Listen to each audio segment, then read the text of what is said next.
Hello, alright, tudo bem, graça e paz. Good morning, good afternoon or good evening. Não esqueci da nossa saudação. Espero que vocês estejam bem. Estamos começando aqui pelo Web TV, ao vivo, direto dos estúdios da NS TV, o seu programa, o meu, o nosso. Você em Foco, desenvolvendo pessoas, com seu amigo Ezequias Lourenço. Você que está ouvindo aí pelo podcast, dirige direitinho aí, tá bom? O assunto hoje vai estar muito legal. Vamos falar sobre o fluxo da consciência, né? Com base na obra de Hamlet, na verdade de William Shakespeare, chamada obra Hamlet, o Príncipe da Dinamarca. Muito bem, uma obra fantástica, um clássico, né, da dramaturgia mundial, no caso inglesa, né?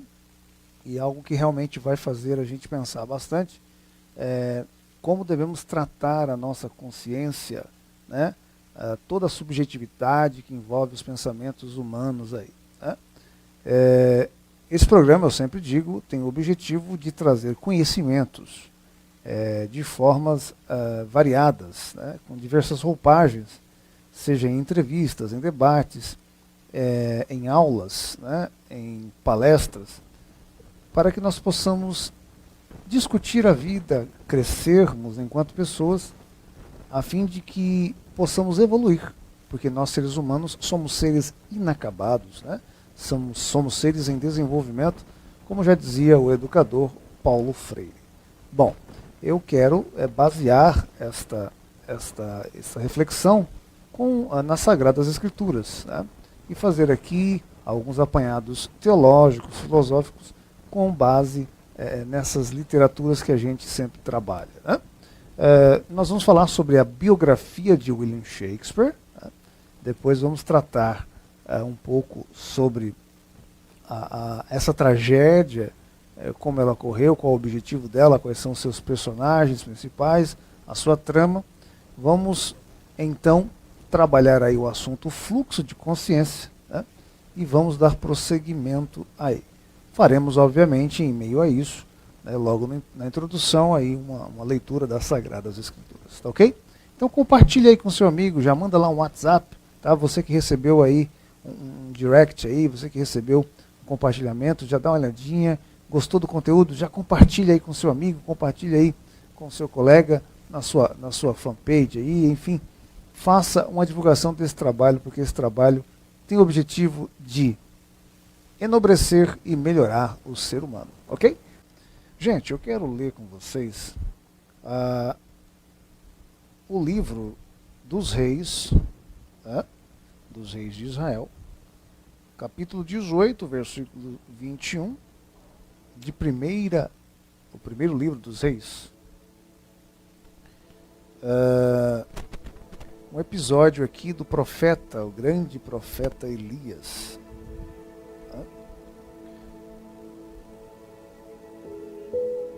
Então Elias se chegou a todo o povo e disse: até quando cocheareis entre os dois pensamentos?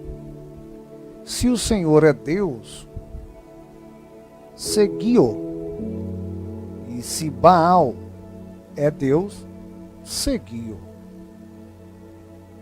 Porém o povo nada respondeu. Muito bem.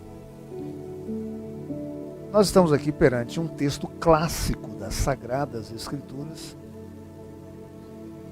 que conta-nos a história de um rei chamado Acabe. Era um rei nas terras de Israel que, ao casar com a mulher de origem não israelita, ele passa a seguir os deuses, as crenças, as crendices da mulher, que refletia, obviamente, o contexto cultural, a origem da terra de onde ela era, né? Da Síria. E acontece que, porque a amava, porque, enfim, ela o encantava, ele resolveu fazer os gostos dela. E ela começou a ter muita influência no seu reino. Parece que isso é próprio do ser humano masculino, né? Em sempre agradar a sua companheira. E isso não é ruim, desde que haja um acordo, desde que haja bom senso, né? E ele abriu a guarda total para que ela pudesse ter tanta influência assim. Acontece que nas terras de Israel existia um profeta. A palavra profeta vem da origem aquele que profere, aquele que lança a palavra com o objetivo para que essa palavra se cumpra. E na cultura cristã mundial, e não só mundial, e de outras religiões também, não só na cultura cristã, melhor dizendo, a palavra profeta também tem esse conceito. Na minha opinião, foi um dos maiores, ou se não o maior profeta que Israel já teve. Mesmo Eliseu vindo após ele, fazendo o dobro de milagres, tendo a influência que teve, mas Elias ainda tem aí uma prioridade, se você for olhar e fizer aí uma análise teológica, histórica das biografias, né? Existia lá Elias, nas terras de Israel, que começou a fazer, a proclamar, a proferir, dizendo: olha, o reino de Israel está com o tempo contado, vocês não estão agradando o Criador, aquele que deixou para vocês as leis, né? Aquele que inspira os profetas, aquele que levanta os reis, que dá direção aos reis, aos juízes, para conduzir a terra. Vocês estão fazendo as coisas ao bel prazer, vocês estão seguindo os seus próprios conselhos, isso é perigoso, isso não vai dar bem. E aquela mulher ficou muito chateada, irada. Nos dias atuais, ela ficou assim, encafifada, uma palavra mais nordestina, né? Acontece que ela procura fazer de tudo para, ao perseguir, e perseguindo bastante o profeta, chegar a tirar a sua própria vida. Ou a vida da própria vida, no caso do profeta, né? Não a própria vida dela. Se bem que o fim dela é trágico, né? Ela acaba caindo de uma sacada e os cães lambem o seu sangue, né? Ponto que o profeta ficou assim, de uma certa forma, encurralado, e ele resolve fazer um desafio. Olha o tamanho da crença daquele homem, da certeza, porque ele sabia a voz que ouvia, ele sabia as visões que tinha, ele conhecia o Deus ao qual ele seguia, ele obtinha as informações, as orientações, e na prática ele via o cumprimento de tudo aquilo, a fidelidade do Eterno. Ele disse: olha, vocês estão dizendo que o Deus Baal, o Deus da fertilidade, da cultura da rainha, né? Da esposa de Acabe, de Jezabel, o nome dela era Jezabel. Vocês estão dizendo que esse Deus aí é que faz milagres, é ele que provê, né? Nós acabamos de ouvir uma canção aqui, Providência. Você que está vendo aqui ao vivo, você assistiu aí o clipe falando sobre providência. Talvez você no podcast não vai ouvir, não terá ouvido, porque está sendo editado. Então ele falou assim: então vou fazer o seguinte, reúna aí todos os seus profetas, façam aí, usem os apetrechos, todos os objetos do culto sagrado de vocês, e vamos nos reunir perante a nação, perante os principais responsáveis da nação. Em outras palavras, hoje em dia, fariam banner, colocariam no Face, colocariam no YouTube. Fala aí, Nani. Iam fazer um estardalhaço, ia ser o show talvez mais assistido no mundo, como foi o show de Elvis Presley na sua primeira apresentação no Havaí mundial. E eu quero ver o Deus que responder com fogo. Esse é o verdadeiro Deus. E acontece que, resumindo a história, os profetas de Baal clamaram, pediram. Elias deu até prioridade a eles. Façam e clamam, depois eu entro em cena. Olha a confiança do homem. E eles pediram, clamaram, se cortaram, choraram, balbuciaram, babaram, rolaram no chão e nada de acontecer, de descer fogo e consumir aí o sacrifício de animais, né? Que naquela época era muito comum.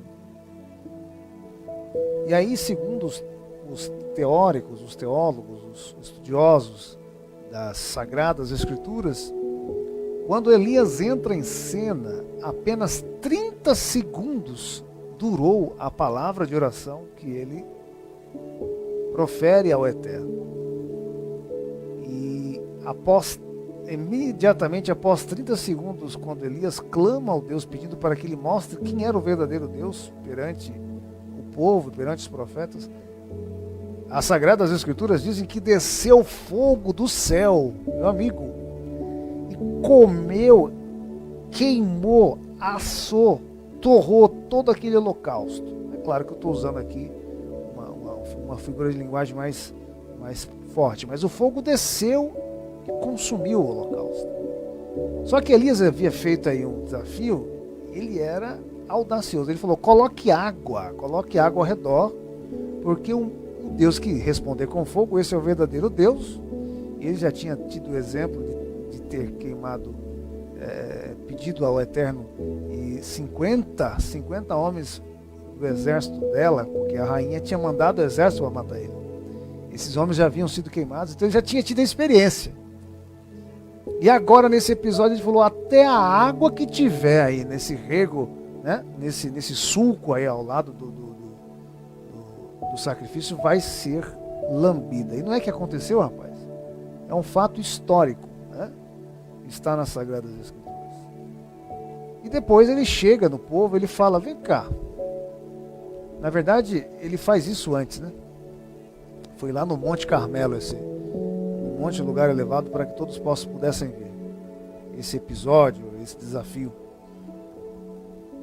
Ele chega no povo e fala assim, olha, até quando vocês vão cochear? Até quando vocês vão pendular? Lembra do pêndulo do relógio? Para lá e para cá. Até quando vocês vão vacilar? Até quando vocês vão deslizar? Até quando vocês vão titubear entre dois pensamentos? Ô povo, acorda, você não vê os milagres, você não vê a história. Vocês são socialmente constituídos, vocês são... Olha lá o Mar Vermelho que foi aberto, o Rio Jordão que foi aberto, milagrosamente. Olha lá, a providência da comida no deserto. O que mais vocês querem? Lá do Egito, quando vocês saíram com mão forte, as pragas não chegaram, pelo menos as pragas mais contundentes. Até quando vocês vão ficar aí pensando em dois pensamentos aí? Uma hora vocês acham que Deus é Deus, outra hora vocês acham que é Baal. Dá um tempo. Se você acha que é um, segue. Se acha que é o outro, segue. Não vale é ficar no meio do caminho. Você percebe a importância que se tem a influência, a comunicação e a divulgação. O povo estava perdido porque a mulher fazia uma divulgação no reino, Acabe fazia sacrifício, fazia honrarias, fazia toda uma liturgia e o povo ficou aí com o espectro da dúvida. E aí o fluxo da consciência ficou muito instável. Eu quero falar sobre isso. Bom, já passamos aí pela base das Escrituras, vou beber um pouco d'água, nós vamos agora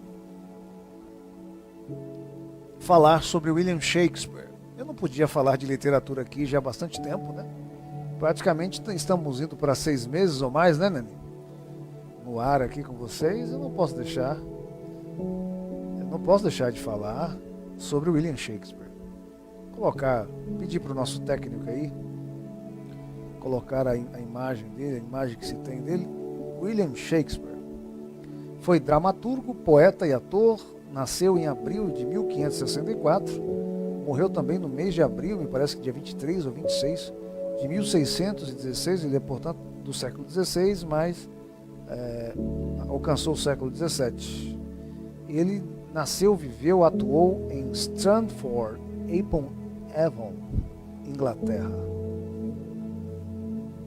Engraçado que este homem é um dos exemplos, né, de que as obras superaram o autor. Ele ficou praticamente na obscuridade. Pouco se sabe de William Shakespeare. Sabe-se que ele foi casado, teve 3 filhos, teve um casal de gêmeos e uma menina. O casal de gêmeos morre. O nome da sua esposa era Anna Hathaway. Com 18 anos, ele, na Inglaterra, passa a atuar, né? Trabalhar como ator e passa depois a ser até dono da sua companhia de teatro. E naquela época não existia TV, então o teatro era um grande entretenimento, não só da elite, mas também popular, e ele ali sagrou-se. Depois a história veio confirmar isso, o maior dramaturgo de todos os tempos. O homem cujas obras foram mais citadas e são mais citadas dentro da Inglaterra e uma das mais citadas no mundo. Cerca de 80 mil obras foram feitas, tanto livros quanto, enfim, cópias de uma forma a fazer alusão à obra dele, às obras dele, no mundo todo, até hoje. Um dos autores mais lidos, né, perdendo aí praticamente só para a Bíblia Sagrada. É claro que existem outros autores que eu já falei, que estão em pé de igualdade, se não um pouco menos, mas William Shakespeare foi o cara. Né? Até George Bernard Shaw, que foi o dramaturgo irlandês, inclusive eu li um livro dele também muito legal, vi até alguns vídeos dele, já velhinho, falava que ele foi o cara. Né? Chamavam seus seguidores de bardólatras, aqueles que idolatram o homem que tem a palavra que encanta, porque o bardo é aquele que tem a palavra que encanta. Então pouco se sabe da sua sexualidade, da sua religiosidade, das suas pretensões políticas. Esse foi um homem que soube cuidar da sua privacidade. E isso é até bom, né, Nani? Não é ruim não, você tem que cuidar da sua privacidade. Porque você tem família, você tem a sua vida, a sua subjetividade, sua vida psicológica, sua integridade física, você precisa cuidar. Mas ele cuidou a ponto de não dar entrevistas. Ele falava através das suas obras no palco. E os palcos naquela época eram palcos gigantescos que iam até adentro a plateia. E as pessoas realmente eram muito fãs desse tipo de apresentação cultural. Depois ele morre, né, na Inglaterra. Não foi tão conhecido na época, assim, enquanto vivo sim, mas no mundo inteiro, a partir do século XVI, XVII, ele começou a ser, aliás, a partir do século XIX, melhor dizendo, ele passou a ser revisitado, e aí o mundo inteiro passou a conhecer Shakespeare. Bom, não tem muito mais o que se falar dele, né? Ele escreveu poemas, peças, sonetos, no caso, tragédias, romance, né? A obra que nós vamos ver hoje fala sobre tragédia. Rapidamente, não vai dar muito tempo, vou só falar as principais obras, são várias, né? Romeu e Julieta, eita nós, quem não já ouviu falar? Se não já ouviu falar, pelo menos já comeu. Romeu e Julieta, que é o tal do queijo com goiabada, né? Que é gostoso. Macbeth e o Rei Lear. O Rei Lear vai falar sobre a velhice de uma pessoa, né? A idade madura e tal. Romeu e Julieta vai falar sobre também sobre o amor, né? Eu preciso até voltar a ler esses textos. Esses textos a gente leu na universidade. Mas o que eu quero falar com vocês, e isso são dicas para você ler, tá? Falar um pouquinho sobre a obra Hamlet, a próxima obra. Hamlet, 1599, 1601. Ela foi escrita nesses anos aí. Hamlet foi um rei da Dinamarca, da família real, aristocrata, um homem muito influente, cujos reis anteriores a ele haviam sido muito influentes, segundo a historiografia da obra. E ele é assassinado pelo seu irmão Cláudio. Ao dormir no jardim, tirando a siesta da tarde, o irmão pediu que colocasse veneno no seu ouvido, para que não deixasse vestígios, e ele acaba morrendo. Um mês depois, Gertrudes, a mãe do nosso principal personagem, que eu vou falar o nome dele já, ela casa com o cunhado. E o nosso principal personagem, que também tem o nome do pai, é o Júnior. Hamlet também. O príncipe Hamlet não aceita aquilo. Fala: mãe, meu pai estava com a cama quente ainda, você com a cama quente, você se casa com outro homem, com meu tio. E ela tentando dissuadir o filho: não, meu filho, já passou o luto. Ele falou: não vou esquecer do meu pai. Meu pai foi um bom homem, meu pai foi um grande homem, foi um bom rei. E a senhora está ultrajando a memória dele. Tempo que passa, ele não engole aquilo. Ele era o herdeiro do trono e o tio acaba pegando lugar, casando com a mãe, torna-se rei. E o Hamlet, filho, o Júnior, né? Ele era amabilíssimo, né? Muito amado pelo povo. E aí, um dia, as pessoas falam que o pai dele havia aparecido na muralha. E ele fica: será que é meu pai? Ele falou: tá bom, eu vou lá num determinado horário, vou ver se isso é verdade. E quando ele chega lá, não é que o fantasma do pai aparece para ele, rapaz? Você já ouviu essa história, né? Aí o que acontece? E o pai começava a falar com ele e falou: olha, tem alguma coisa errada aí, porque a minha morte, quem me matou está hoje no reino, é o líder. E aí o pai conta tudo como foi, e ele fica: e agora, o que eu vou fazer? Vou falar ou não vou falar? Começa a dúvida. A dúvida que vai gerar aquela frase, né? To be or not to be, that's the question. Ser ou não ser, eis a questão. Ele estava vendo coisas que ninguém via, ouvindo coisas que ninguém ouvia. Se falasse, achariam que ele era louco, não iriam acreditar.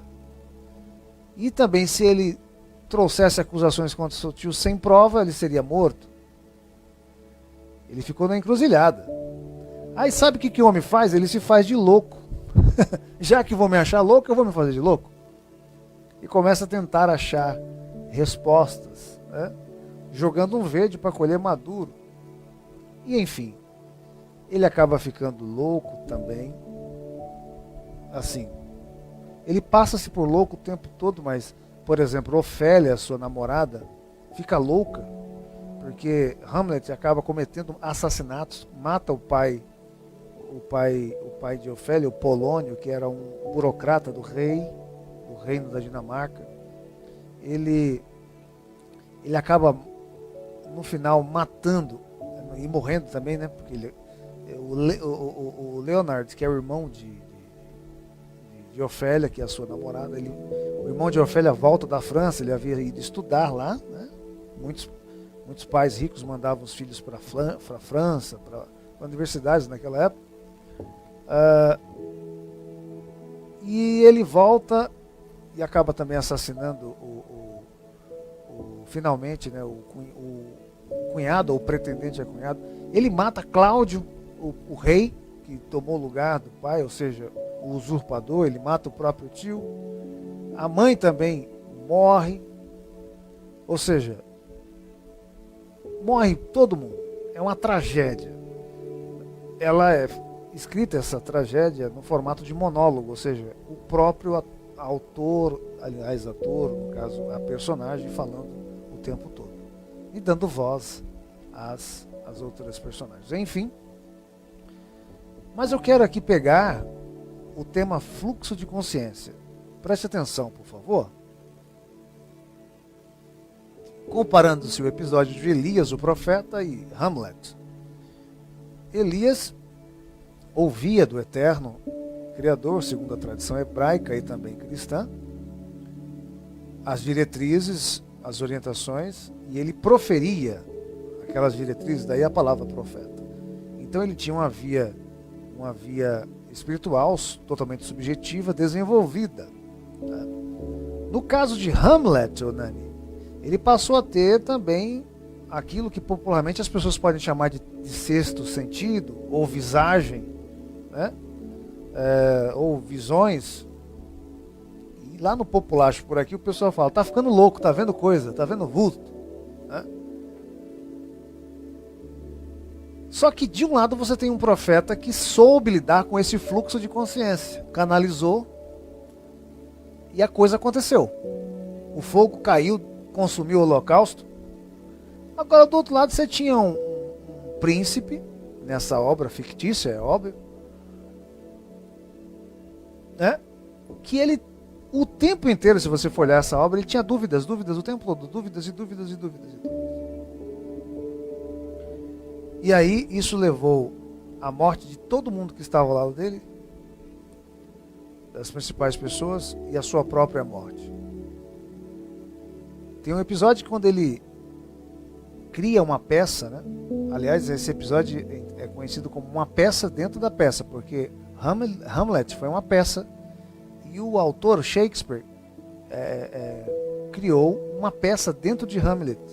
E essa peça era produzida pelo próprio Hamlet para tentar descobrir quem foi o assassino, né? Quem foi o causador do assassinato. E nessa aí o tio dele, né? Quando a peça foi encenada perante o rei, perante a rainha, perante os convidados, o rei acaba correndo, indo para um tipo de abadia, um tipo de paróquia, e ele confessa em oração, e aí o Hamlet vai atrás dele e percebe que foi ele mesmo que matou. Só que a peça teatral que Hamlet produz foi feita com base nas informações que o próprio fantasma do pai dele, o espírito do pai dele, falou para ele, olha, foi assim, colocou veneno de serpente no meu ouvido e tal. E aí ele fez uma peça cujo havia um rei e havia o irmão do rei, enquanto o rei dormia, colocou veneno no seu ouvido. Quando o rei viu aquela peça, ele ficou atordoado, pediu para acender as luzes e saiu correndo. Foi quando Hamlet foi atrás dele. E o homem acabou se entregando. Mas você percebe aí que o fluxo de consciência de Hamlet era instável. Ele não sabia lidar com aquilo, porque quando ele viu o tio orando lá na capela, confessando, seria a hora, seria uma prova, ele teria o direito de vingança, né, segundo a tradição, de assassinar o próprio tio, e ele não fez, ficou com vergonha, com medo, porque achou que se ele matasse o tio daquele jeito, o tio orando, o tio ia para o céu, e o tio não mereceria ir para o céu. Só que aí, logo depois, ele viu um vulto atrás da cortina, não viu quem era, e vai lá com a espada e apunhala. E quem era a pessoa? Era o pai da sua namorada.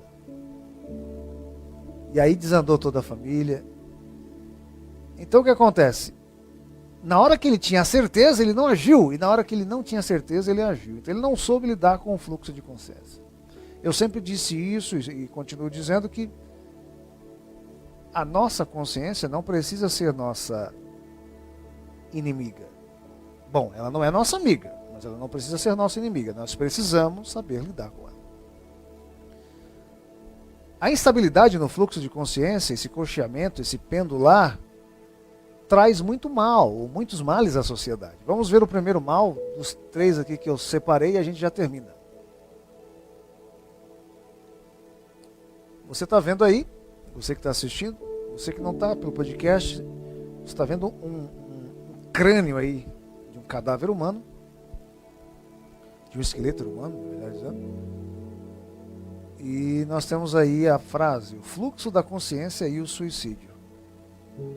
Muitas pessoas, na sociedade em que vivemos, sobretudo por conta das pressões, eu já falei isso aqui outras vezes, sobre um outro formato, em outro título, com outra obra, mas esse assunto também cabe aqui. Muitas pessoas não sabem lidar, elas entram em crise existencial, né? E há muitas pessoas que têm esse fluxo de consciência. Mas o que é fluxo de consciência?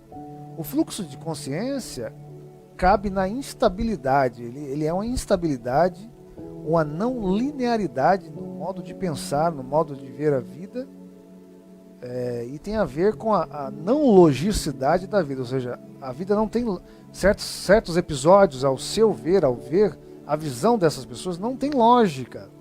Não tem aquela noção de causa e consequência, né? De causa e efeito. Então, a pessoa às vezes passa a conversar sozinha, como se estivesse conversando com alguém. Mas isso aí é meio que comum, viu? Eu de vez em quando falo sozinho. Você fala sozinho também, Nani? De vez em quando? Todo mundo tem um pouquinho. Você que está me assistindo aí, você que está me ouvindo aí, de vez em quando você fala sozinho, que eu sei. Tem até um ditado que diz que de médico e louco, todo mundo tem um pouco, né? Muito bem, muito bem. São exatamente 21 horas e 54 minutos. Você está ouvindo, assistindo aí o seu e meu nosso programa Você em Foco, desenvolvendo pessoas, com Ezequias Lourenço, seu amigo.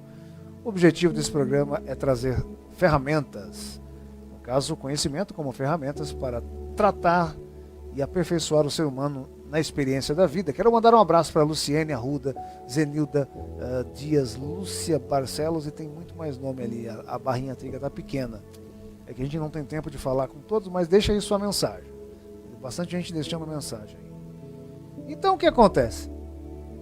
Há pessoas que acabam, por conta de não se encaixar na vida, não se ver encaixado na vida,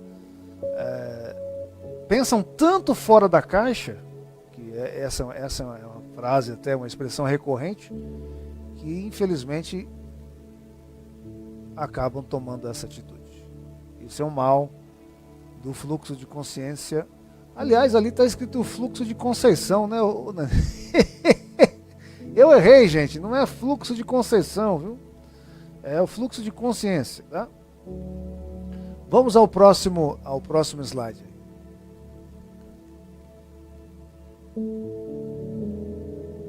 Agora sim, fluxo de consciência e a sociopatia. O que é a sociopatia?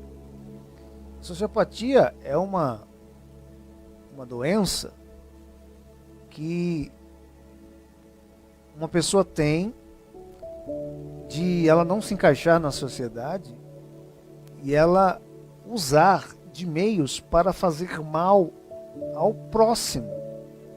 E nesse caso a pessoa é ardilosa, a pessoa é manipuladora, ela é estratégica e ela visa fazer o mal, ela visa prejudicar a pessoa humana, até em detrimento da própria vida, com certeza. E nós estamos sempre rodeados, pelo menos de uma pessoa, se não de perto, mas por ali, ó, que tem algum tipo de problema desse jeito. Eu conheço pelo menos umas 3. Né? Você percebe no modo de falar, você percebe no modo de agir, você percebe quando a pessoa está fazendo caras e bocas, está tentando atuar, mas na verdade o que está por trás da cortina, né, é algo bem mais escabroso, bem mais perigoso. Porque são pessoas que não sabem lidar com o fluxo da consciência. A palavra fluxo vem de fluir, né? Vem de repentinamente explodir de uma fonte e jorrar. E a nossa consciência é assim.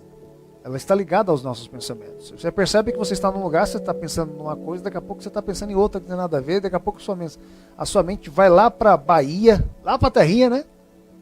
Vai lá para Minas Gerais, Minas Gerais. Se você tem uma experiência internacional, vai lá para onde você foi, viajou, lá para o Egito, né? Muita gente indo para o Egito, indo para Israel, para a Europa. Hoje em dia está muito fácil viajar. E a pessoa se perde nesse emaranhado de pensamentos, né? Isso é muito perigoso. Então nós temos que tomar cuidado o que nos influencia. A amizade, tipo de diálogo, o que nós lemos, precisamos nos reinventar, principalmente em momentos de muito temor, de confinamento social ou distanciamento, né? Precisamos tomar cuidado, porque as pessoas mais simples, mais singelas, as pessoas mais que menos você imagina pode ter esse tipo de situação, né? Então olhe com cuidado quem está do seu lado, seja seu parente, seja alguém mais próximo, até que dorme com você. Procure saber lidar, procure sempre semear coisas boas. As Escrituras Sagradas dizem que a nossa mente deve estar escondida com Cristo no eterno. Então tudo que for bom, tudo que for de boa fama, tudo que for louvável, tudo que for amável, é isso que deve ocupar o meu e o seu pensamento. As Escrituras dizem: traga à sua memória tudo aquilo que te traz esperança. A esperança é âncora para a alma, é aquilo que te põe no eixo, como dizia meu pai. Meu pai dizia: vai pôr no eixo a situação. Muito bem, vamos lá. Próximo e último slide. O fluxo de consciência e a metafísica. O que é a metafísica? A metafísica é justamente aquilo que está além daquilo que você vê, além daquilo que é físico, além daquilo que é palpável, além daquilo que é lógico, além daquilo que passa pelos seus 5 sentidos: visão, tato, olfato, paladar e audição.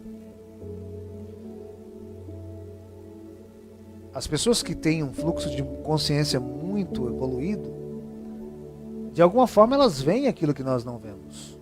A história mostra grandes gênios da literatura, da pintura. O próprio William Shakespeare foi uma dessas pessoas que tinha um fluxo de consciência muito grande.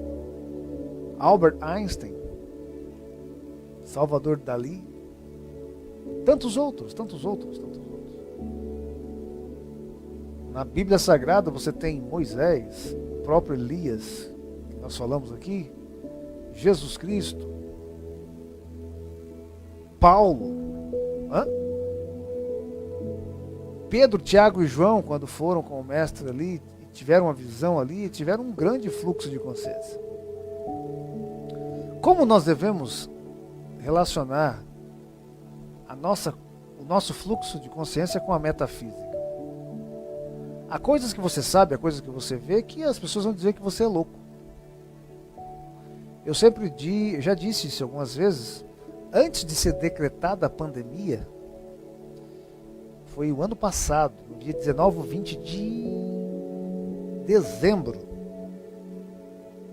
eu estava na última ceia do ano, né, na nossa comunidade. Ô Nani, eu ouvi uma voz, cara, que me dizia que neste ano muitas pessoas morreriam, muitos referenciais dessa geração não estariam mais entre nós. E mais outras coisas. E eu fiquei assim, meu coração bateu, acelerou demais, e eu fui para casa, até fiz uma postagem no Facebook. E quando houve esse fluxo de consciência, eu tive certeza que eu estava sendo divinamente orientado a dizer aquilo. E eu falei, eu tenho que falar isso para alguém. E acabei não verbalizando a ninguém, mas falei, né, registrei isso, já está na timeline do Facebook. Como lidar com a metafísica perante uma sociedade totalmente materialista, totalmente ligada ao que é físico, ao que é lógico, ao que é tátil, o que passa pelos sentidos? Temos que ter muita sabedoria. Nem tudo aquilo que a gente vê, nem tudo aquilo que a gente ouve, a gente deve falar para todo mundo. Mas precisamos saber que existe um autor da vida e que as intenções, os propósitos deles acontecem e não pode ser frustrado. E você que está me ouvindo aí, você que está me vendo, até quando você vai ficar na dúvida em ser um bom pai, uma boa esposa, um bom profissional, em fazer uma faculdade, em fazer caridade. Elias teve certeza e soube lidar com o fluxo de consciência e teve um resultado inesperado para os demais. Teve sucesso. Agora, Hamlet ficou em cima do muro, ficou na dúvida. Acabou causando a morte, se não matando todos que estavam ao seu redor. E ele acaba morrendo também. E aquilo que ele queria, que era uma vingança, segundo os reis, segundo o reinado, a hierarquia, ele teria direito a essa vingança. Isso no modo de pensar feudal, né? E a obra foi escrita com esse pensamento. Ele não obteve a sua vingança porque ele não soube lidar com o fluxo de consciência. Quero fazer aqui uma oração ao Eterno e pedir a Ele que abençoe a minha e a sua vida e que tudo aquilo que você e eu façamos, possamos fazer com temor, com sabedoria, mas buscar a certeza daquilo que queremos. Eu, como educador, sempre digo, é muito melhor você ter certeza em algo que, pelo menos naquele momento, você teve discernimento de que era o correto. É claro que existem padrões para isso. Se é bom, se é honesto, se é ético, você viu o que tinha que fazer, fez. Se tinha sentido, você fez. Mesmo que depois você veja que errou, você se retrate. É melhor você ter certeza naquilo do que você ver a coisa, sabe que tem que fazer, sabe que aquilo é certo e você não faz. E depois você vê a coisa acontecendo e você fala, poxa vida, eu já sabia, mas por que você não fez? Por que você não tomou atitude? E você vê aí consequências de todas essas ações e dessas omissões também. Que Deus nos dê sabedoria na nossa vida, no nosso trilhar, na nossa caminhada, para que possamos saber lidar com o fluxo de consciência. Feche seus olhos ou você leve seu espírito, se você não pode fechar os seus olhos. Quero aqui falar com o Eterno, por você e por mim. Ó grande Eterno, Criador do Universo, para ti até as estrelas cantam. Isso já foi até provado pela ciência, que as estrelas emitem som, emitem sonoridade e afinada. Eu agradeço por este dia, por esse meu ouvinte, por esse meu telespectador do programa Você em Foco. Te agradeço por mais essa reflexão. Ajude-nos a saber lidar com o fluxo de consciência. Que possamos ter a nossa mente escondida com Yahushua, com Cristo, no Eterno, em Deus, em Ti. Que a nossa vida seja pautada por Tua direção, seja orientada por Ti. E que tudo que possamos fazer, possamos ter a Tua direção. E aí, com isso, possamos ter prosperidade e sucesso. Muito embora, muitas das vezes, nós não consigamos ouvir os ecos de Sua voz através do fluxo de nossa consciência. Mas que possamos ter certeza de que qualquer atitude nossa, por mais ignorante que possamos ser, está sendo dirigida para um propósito que o Senhor tem para as nossas vidas. Porque todas as coisas cooperam para o bem daqueles que amam a Deus, ao Eterno, e que têm um propósito na vida, foram chamados para uma missão bem maior. Deus te abençoe, obrigado por sua atenção. Cuide da sua saúde mental, cuide da sua saúde física, cuide da sua saúde espiritual. Saiba lidar com o seu fluxo de consciência. God bless you, Deus te abençoe. Vamos em frente.